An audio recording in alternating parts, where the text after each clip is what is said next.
Hello दोस्तों, स्वागत है आपका मेरी एक नई वीडियो में। आशा करता हूँ आप सभी लोग ठीक होंगे, बढ़िया होंगे, लाजवाब होंगे, बिंदास होंगे, जिंदाबाद होंगे। मैं भी जिंदाबाद ही हूँ। तो आज हम अपनी इस वीडियो में संविधान की प्रस्तावना के बारे में पढ़ने वाले हैं। संविधान की प्रस्तावना में क्या लिखा है, क्या नहीं लिखा है, वो आज हम पूरी जानकारी लेंगे।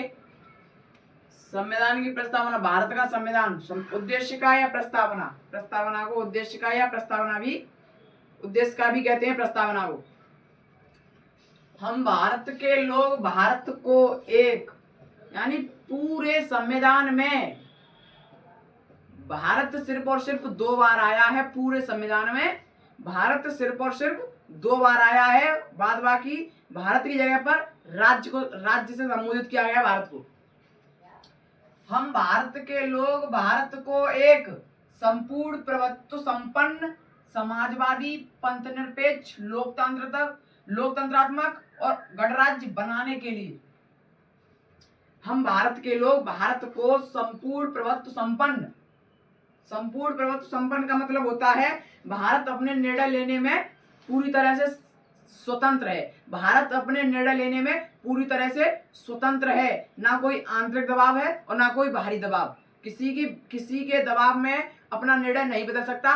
भारत अपने निर्णय लेने में पूरी तरह से स्वतंत्र है। ये इसका संपूर्ण प्रभुत्व संपन्न, यानी पूरी भारत अपना निर्णय लेने में पूरी तरह से स्वतंत्र है। समाजवादी मतलब ऐसी प्रणाली जो समान रूप से,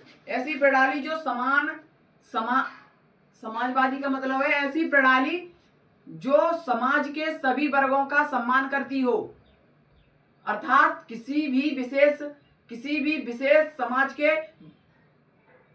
यानी ऐसी समाज की प्रणाली जो समाज के सभी वर्गों को एक जैसा व्यवहार करती हो। उनके साथ कोई विशेष रूप से किसी के साथ कोई अच्छा व्यवहार ना कोई गलत व्यवहार करती हो, उसे समाजवादी कहते हैं। ऐसी प्रणाली जो समाज के सभी वर्गों का भला करे, विशेष तौर पर कमजोर वर्गों के लिए सहायता प्रदान करे। विशेष तौर पर कमजोर वर्गों के लिए। पंथनिरपेक्ष का मतलब होता है भारत का कोई भी जाति नहीं है। भारत सभी के लिए समान है। पंथनिरपेक्ष भारत राज्य का कोई धर्म नहीं है, अर्थात राज्य सभी वर्गों के साथ समान व्यवहार करेगा। भारत का कोई धर्म नहीं है, अर्थात राज्य सभी धर्मों के साथ समान व्यवहार करेगा। पंथनिरपेक्ष का मतलब भारत का कोई खास धर्म नहीं है और अर्थात राज्य सभी धर्मों के साथ समान व्यवहार करेगा। लोकतंत्रात्मक का मतलब लोकतंत्र 2 प्रकार का होता है।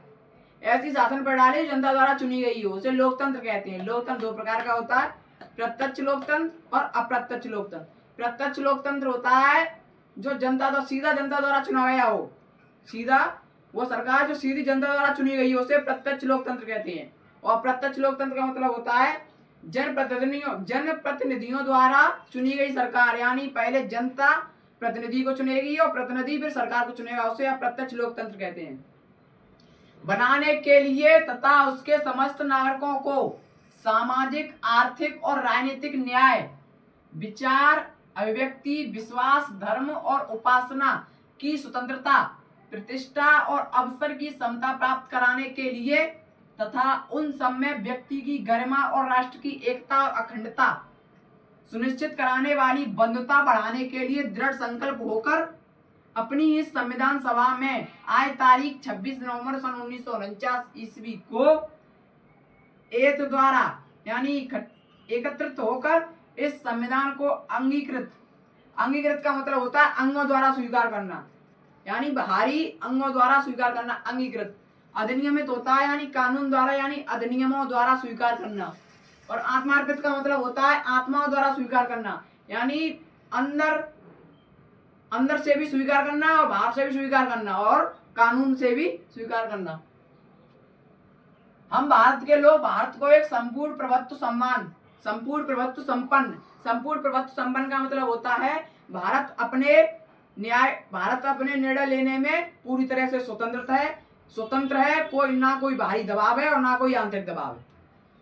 समाजवादी का मतलब होता है समाजवादी ऐसी ऐसी प्रणाली जो समाज के सभी वर्गों का भला करे, खासतौर पर कमजोर वर्गों का भला करे। ऐसी प्रणाली जो समाज के सभी वर्गों का भला करे, खासतौर पर कमजोर वर्गों का भला करे। और पंथ निरपेक्ष का मतलब होता है भारत का कोई खास धर्म नहीं है, भारत सभी धर्मों के साथ अपना समान व्यवहार करेगा।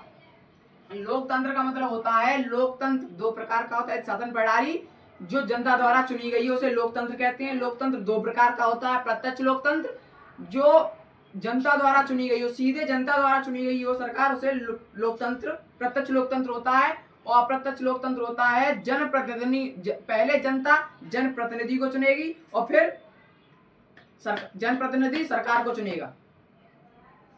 गणराज्य का मतलब होता है, गणराज्य होता है राज्य का प्रमुख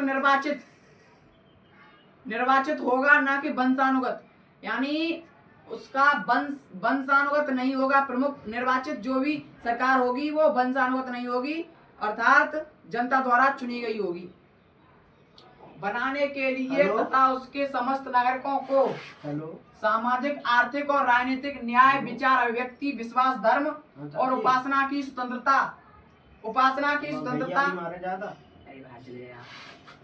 प्रतिष्ठा और अवसर की क्षमता प्राप्त करने के लिए तथा उन सब में व्यक्ति की गरिमा और राष्ट्र की एकता का मतलब होता है दो चार लोगों का समूह एकता। अखंडता का मतलब होता है समूह जहां बहुत सारे समूह इकट्ठे हो उसे अखंडता कहते हैं। सुनिश्चित कराने वाली बंधुता बढ़ाने के लिए दृढ़ संकल्प होकर अपनी इस संविधान सभा को आज तारीख 26 नवंबर सन 1949 ईस्वी को इस संविधान को अंगीकृत अंगों द्वारा स्वीकार करना, अधिनियमों द्वारा स्वीकार करना, यानी कानून द्वारा स्वीकार करना और आत्मार्पित करते हैं। भारत का संविधान उद्देश्य का, इसको प्रस्तावना कहते हैं, प्रस्तावना को उद्देश्य का भी कहते हैं। यानी हम भारत के लोग भारत को एक संपूर्ण प्रभुत्व संपन्न समाजवादी पंथ निरपेक्ष लोकतंत्र गणराज्य बनाने के लिए तथा उसके समस्त नागरिकों को सामाजिक, आर्थिक और राजनीतिक विचार, अभिव्यक्ति, विश्वास और धर्म और उपासना की स्वतंत्रता, प्रतिष्ठा और अवसर की क्षमता प्राप्त कराने के लिए तथा उन सब में व्यक्ति की गरिमा और राष्ट्र की एकता और अखंडता सुनिश्चित कराने वाली बंधुता बढ़ाने के लिए दृढ़ संकल्प होकर अपनी इस संविधान सभा को आज तारीख 26 नवंबर सन 1949 ईस्वी को एकत्रित होकर इस संविधान को अंगीकृत, अधिनियमित और आत्मनिर्भर करते हैं। आज हमने संविधान, भारत के संविधान की प्रस्तावना उद्देश्य के बारे में पढ़ लिया है, हमने पूरी जानकारी ले ली है। मैं आशा करता हूँ आपको ये पूरी जानकारी समझ में आ गई होगी। तो मैं अपनी इस वीडियो को यहीं अंत करते हैं। जय हिंद, जय भारत।